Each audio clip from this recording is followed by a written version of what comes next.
Hujambo na karibu tena mtazamaji wa The World News katika kipindi hiki cha ulimwengu wa siasa. Mimi ni Adam Hussein. Urusi na Tanzania zimeapa kuendeleza uhusiano wa kibiashara uliodumu tangu wakati wa Mwalimu Julius Kambarage Nyerere. Waziri wa mambo ya nje wa Urusi Sergei Lavrov na mwenzake wa Tanzania Mahmoud Thabit Kombo wamefanya mazungumzo huko Moscow wakiangazia biashara na uhusiano mpana wa kiuchumi kati ya nchi hizo mbili. Kwa mujibu wa taarifa ya Wizara ya Mambo ya Nje ya Urusi kwa vyombo vya habari, mawaziri hao walijadili mahusiano mbalimbali yanayohusiana na uimarishaji zaidi wa mahusiano ya kirafiki kati ya Urusi na Tanzania kwa kuzingatia zaidi kupanua ushirikiano katika nyanja za biashara na uchumi na uwekezaji. Pande zote mbili zimethibitisha nia yao ya kuimarisha ushirikiano wa kujenga na kuratibu juhudi kwenye masuala muhimu ya kimataifa na kikanda kupitia Umoja wa Mataifa na majukwaa mengine ya kimataifa.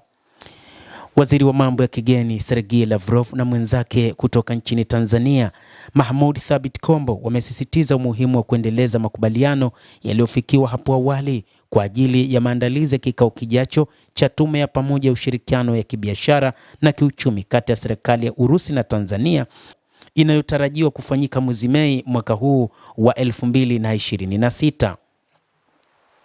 Biashara kati ya Urusi na Tanzania iliongezeka kwa kiasi kikubwa mwaka 2025.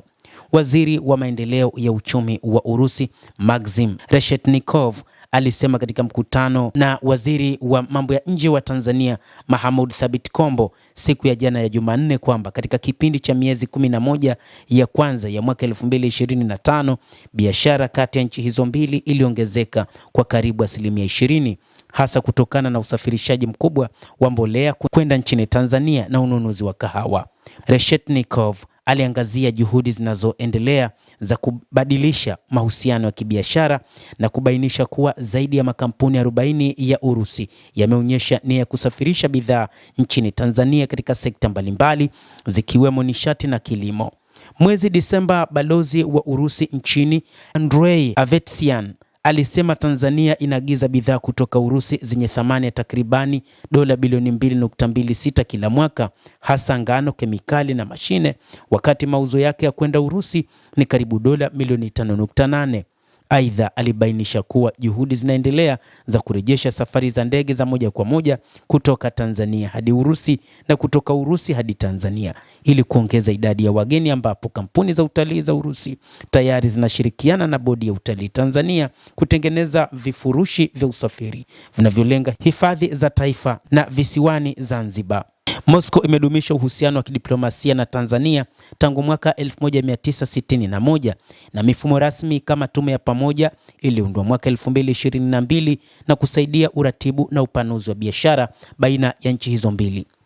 Moja kati ya maeneo ya uwekezaji ambayo wakati huu yanatajwa na yenye umuhimu mkubwa ni uwekezaji katika kinu cha nyuklia, ambapo waziri mkuu aliyepita Kassim Majaliwa wakati wa mkutano kati ya Urusi na nchi za Afrika uliofanyika mwaka 2024 na mwaka 2025 alifanya mazungumzo na uongozi wa Urusi na kwamba moja kati ya makubaliano ni Tanzania kuwa na kinu cha nyuklia ambacho kitazalisha umeme wa kutosha nchini Tanzania, lakini pia ni Urusi kuwekeza zaidi katika madini ya uranium. Mtazamaji, endelea kutufuatilia, lakini usisahau kulike, usisahau kucomment, kadhalika kusubscribe channel yetu hii ili upate habari hizi kwa mapana kupitia The World News.